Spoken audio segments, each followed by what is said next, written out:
I don't like the guest rework, but I also do agree with Meat Kill. I do agree with Meat Kill on guest still being overtuned and his previous version also being overtuned. I've loved playing guest, but there's so many issues I've had with him. I'm not a game developer, I'm not a tester, but I have played a lot of guests, so this is what we're gonna go with. First, we have Block. So, my idea for Block, keep in mind, I'm gonna explain nerfs along with buffs. Just wait, don't go to the comment section and start getting mad.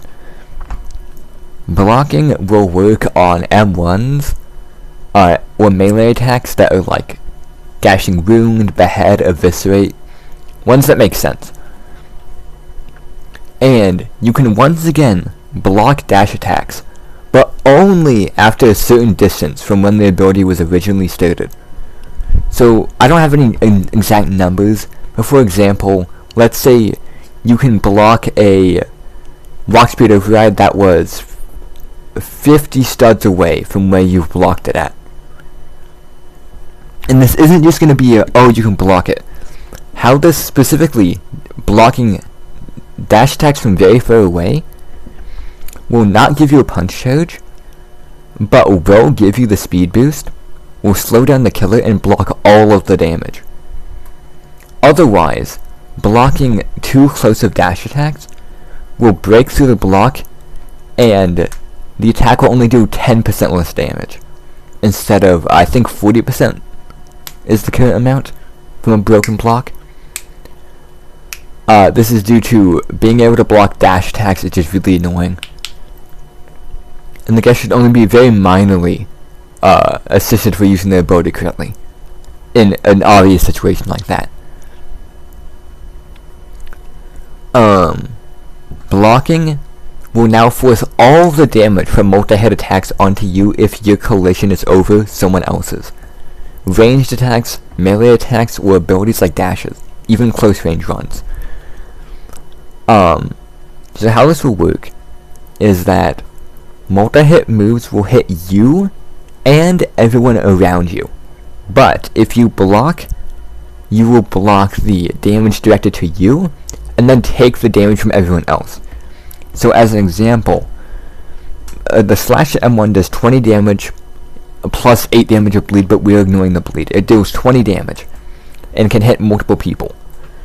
If you block it, what will happen is you will block the damage directed to you, so you will block 20 damage, but you will take the 20 damage the other person on you would take.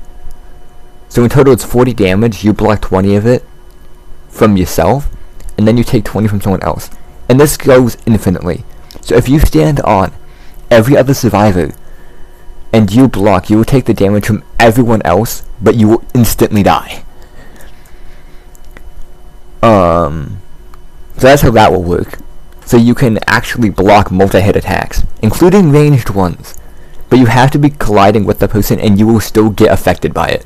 So like an entanglement will still pull you and give you freezing place, give you helpless. A behead will still give you helpless, stuff like that. And if you block a Gashing Wound for yourself, you can successfully block it, but if you block a Gashing Wound for someone else, you will be Gashing Wounded instead. Just with the 10% less damage. You will also gain a punch charge from doing that, because it's still a successful block. I don't know how easy that would be to program, though. Successful blocks, so the ones that give parry and punch charges, both parry charges slash punch charges, will heal you 10 health, but it will not be over health. It will just be 10 health. So if you're at max health, you will not heal above it. So you will have to have taken damage already for this to be effective.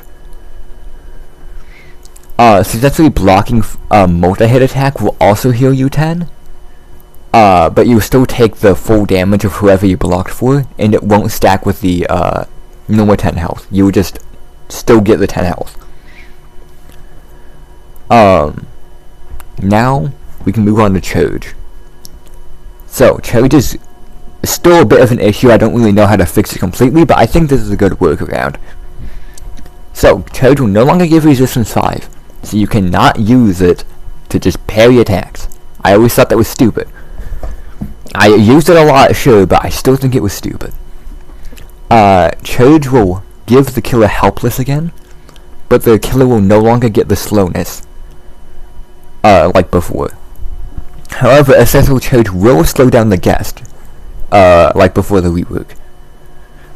So it can still be used to push slopes, like off slopes, off ledges, to push the killer off someone.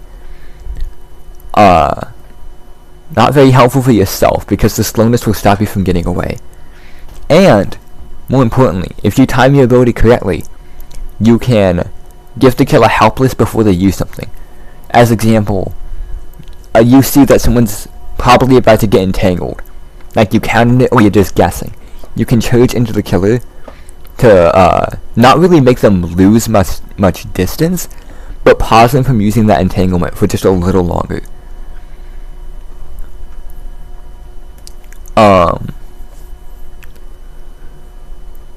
So yeah, that's my idea for a charge. Next we have Punch. I don't like what they did with Punch. So here's what I think. Punch is returned to a 2-second stun like before the rework, but it keeps a 60-second cooldown if you don't block. The knockback will also be reduced to how it was before. And this is to stop not only it just feeling really pathetic, but to stop punch chaining, where guests just spam punch in a row and stop the killer from doing anything, and losing a ton of distance.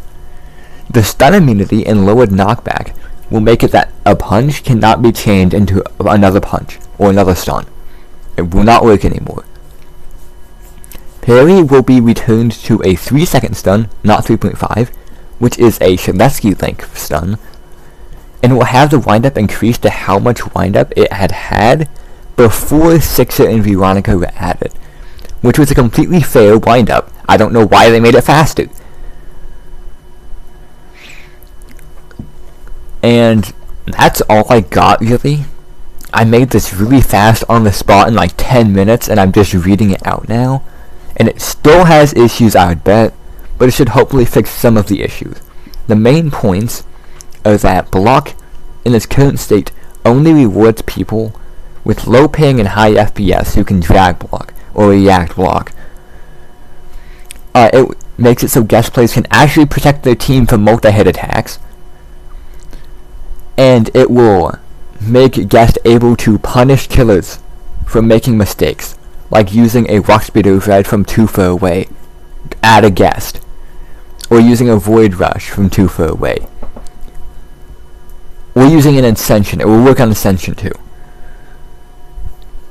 And this is just to make it so guest is supposed to punish killers who make mistakes, and a mistake would be using an obvious wind-up attack on the person who can block attacks.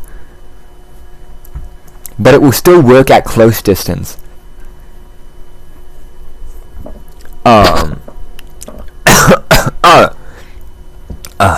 So there's still skill involved, and guest doesn't just completely screw over the killers.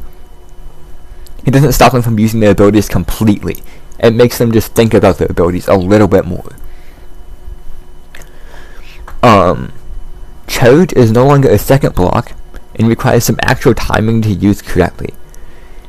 It is still unfortunately free distance for another survivor, and can be free distance for yourself on slopes, but on flat ground, charging into the killer while you're being chased will not do much, because they won't be slowed and you will. The most you can do is try to stave off a little bit more time for a teammate to come help you with helpless on the killer. Punch is no longer able to get chained together, but you're not required to block to get it. So if a killer is really like screwing with you, you can still be helpful to the team. So you just can't do that. Also, the current version of Punch will be affected by Sentinel stacking, which is important, because the current state is not affected by sentinel stacking, it's affected by guest stacking, and it's not even a good move. Finally, parry is returned to being helpful for the team, and useful for yourself. It doesn't feel pathetic anymore, and it's like in the current state, and you don't get punished for trying to help a teammate, because currently you can block an attack, but the killer will run past you at the person, and trying to parry will shove the killer towards the survivor you're trying to help, with a stun that could be as low as nothing, or around half a second, which is a really stupid thing. I don't like that, but it won't be an insane stun. The guest still has to block certain attacks for it to work, and they still have to deal with the slightly increased windup. This is just an attempt to make guest block for teammates easier, but not making it so a guest can just wait, block an attack, hide away again forever because they won't get overheal. They'll have to repeatedly do it throughout the round if they get hurt.